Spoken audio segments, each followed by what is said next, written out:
Come here. All right. He's not happy.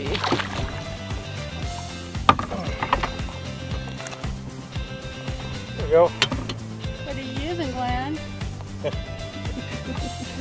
Drop shot finesse worm.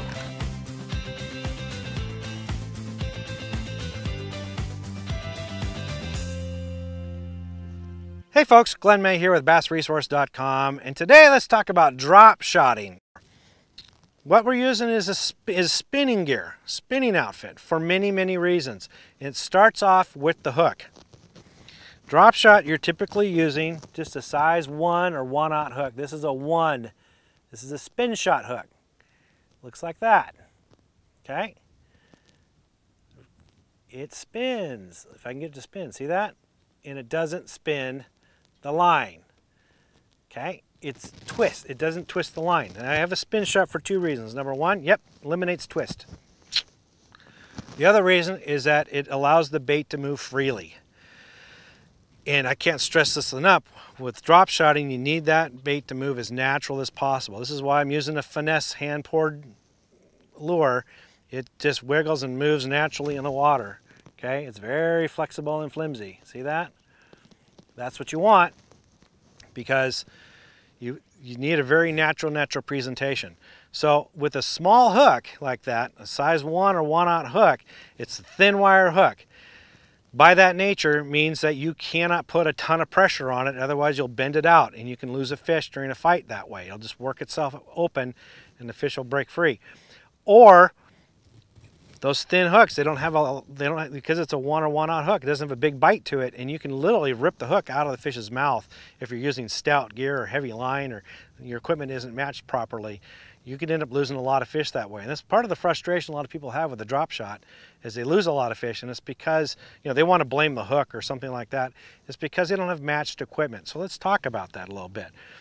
Because we're using these small hooks, the first thing you want to do is use light line. I'm using 6.2 pound Seaguar fluorocarbon finesse line. Yep, 6.2 pound. That's weird. Why 6.2 pound? Well, a couple things. First of all, Seaguar, they invented fluorocarbon fishing line.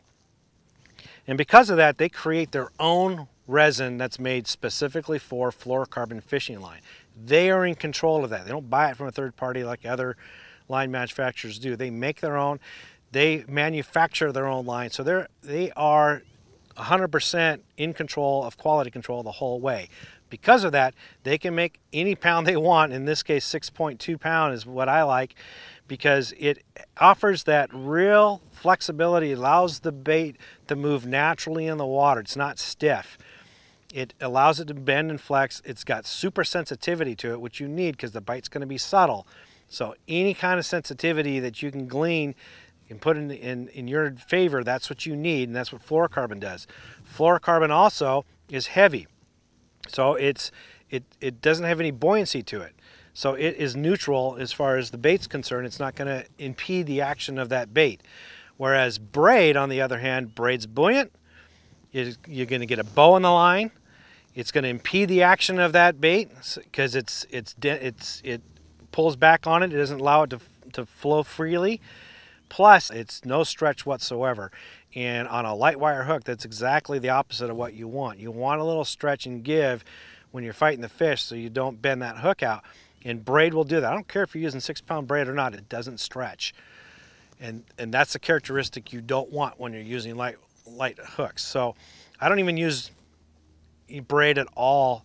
Like, I don't have like a leader on it or anything like that, because it defeats the purpose of using the fluorocarbon. I use some backing on here with braid, so I don't have to use all fluorocarbon because that's expensive. So I'll maybe use 60-80 yards of fluorocarbon line with braid backing, but I'm not using like braid line with a leader, if that makes any sense. Because I want to use the advantages that fluorocarbon has for finesse fishing. So that's why I'm using 6.2 pound line. Any heavier line and it starts to impede the action of the bait. 7 pound, 8 pound, 10 pound, it's just a little too wiry, and the bait doesn't get a flow as freely as it should. So the 6-pound line works really well for drop shot. The rod itself is a medium light powered, medium, moderate action rod. Okay, lots of bend and flex to it. I don't know if you can see that or not. Let me bring this down a little bit. But boy, it's got a lot of flex to it. Okay, that's what you want. It's actually kind of like this spring. It kind of gives. When that fish surges, when you're fighting him back to the boat, it gives. It doesn't pull back on the fish, which is, again, can cause a problem with the hook. So you need that real light action. It's going to work in concert with that line. When that fish takes off and runs, it's going to give a little bit. Let that fish go. And that's why I'm using spinning gear here. Spinning gears, the drag is this way. It's the discs are over here. So they're bigger discs, and that way they have greater surface area. So by nature, they have a smoother drag. And that's what you want in something like this, a nice smooth drag. When that fish makes that run, you want a nice, steady, slow pull. You don't want to go because that's just going to work the hook loose when the fish is fighting. So a good, strong, steady drag is what you need for this type of deal, for drop shot fishing. And then here I just got a teardrop shape drop shot weight.